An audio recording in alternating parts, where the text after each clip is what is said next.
I just want to show you ladies how I actually apply my HRT, my hormone replacement therapy, which is why I'm in my bikini and very short shorts.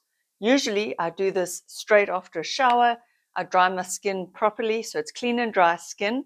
And then I am using a compounded testo gel. So it comes from a compounding pharmacy. However, there is no, at least in South Africa, there is no testosterone gel for women. So the gynecologist that I'm working with had said I can stay on this as long as I test my levels. And alternatively, I would need to use androgel, which is for men. It comes in sachets. I would need to scoop out a tenth. That can get quite messy. So what I do, firstly, with the testo gel, I'm using half a pump. A full pump, even though a full pump is the standard dose, it does push my levels up too high. So I just do half a pump on my arms and I just rub like that. So I pretty much use my arms for the testo gel. Reason being, if I hug my son or my partner, my boyfriend, I don't want to get them full of estrogen. And then the Femi gel, I am on 2 pumps a day.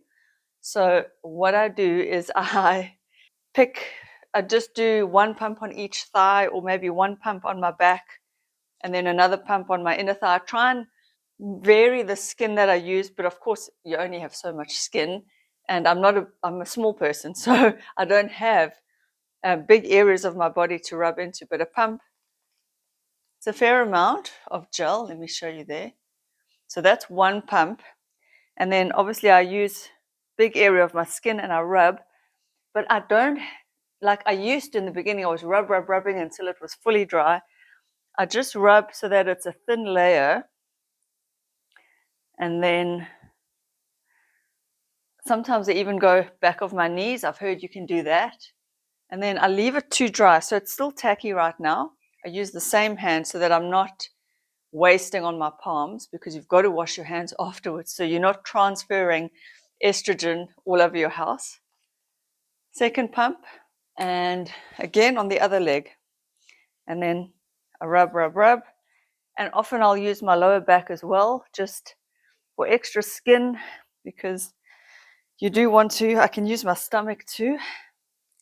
And then you rub until it's pretty much a thin layer. I can also use my inner arm there if I'm going to be wearing sleeves. Don't cover the area with clothing for at least 10 minutes, so wait. And then I just try and dry off. I wait. And if it's winter, it does get cold. So I have to do this every morning. So I have to shower in the morning.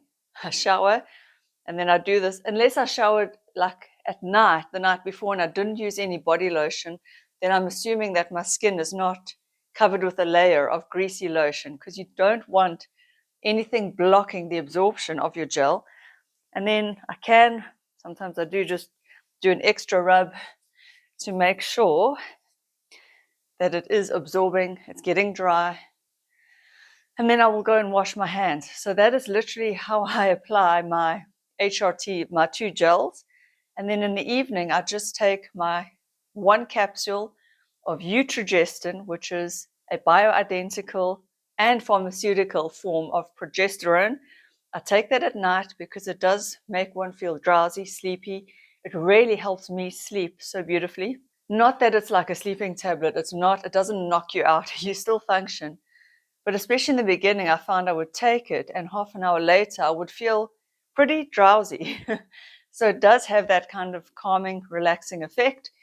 I will link to my whole perimenopausal, menopausal, hormonal journey playlist where I've spoken about this for years and years. I'm now 45. I've been having symptoms. They started on and off around the age of 40. And I now am on an HRT regime, exactly what I've shown you here. I've been on this for a month and a half, actually just over a month and a half. It does seem to be working well for me. It is a little bit of a pain to be rubbing creams or gels on every single day. But as women, we are used to putting body lotions on.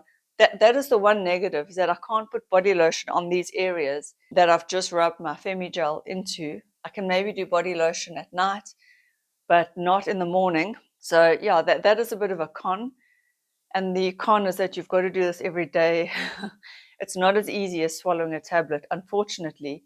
But the advantage is that transdermal estrogen does not carry the risk of blood clots like the birth control pill or any kind of tablet. So if you're taking estrogen in a tablet form, it goes directly to your liver, and then your liver has to package it with more proteins, and that increases the risk of blood clots. I think I've got that right. If you want to know the detailed answer, it's in the Menopause Manifesto, a book by Jen Gunter. And in that book, she explains why there is an increased risk of blood clots with oral hormones. And that is the reason. Whereas transdermally, it sort of gets into your bloodstream and goes everywhere first. And then it filters slowly through your liver. It doesn't hit your liver first. And that is why it's safer. And so transdermal estrogen really is the safer option. So I'm glad in that respect. But I am a good candidate for oral estrogen. However, I just like the idea that the transdermal estrogen just seems safer. And of course, oral estrogen at my age right now would come in the form of birth control, and it is ethinyl estradiol. So it's a synthetic form. This is bioidentical. It is mimicking exactly the molecule of estradiol that my body would have made.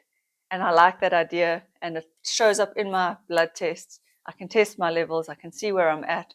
In fact, I've got videos on that too, which you can watch. I will link to that playlist, as I said, in the description box below.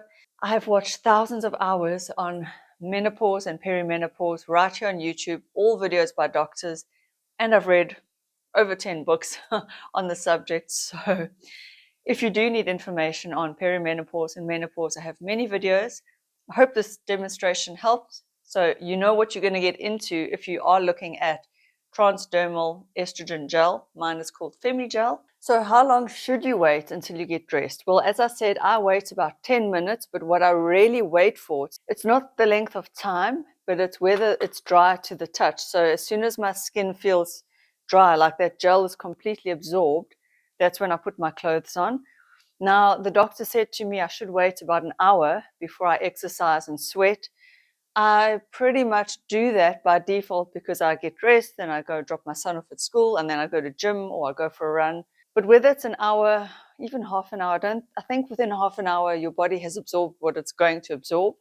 But as I say, you just wait until it's dry to the touch. So wait 10 minutes before you dress, and you should be good to go. And then I don't fuss, I don't overthink it too much. I used to in the beginning. I was like making sure it's all absorbed, that every droplet is absorbed. But now I just trust the process. I put it on, wait for it to dry to the touch, and then I just put my clothes on.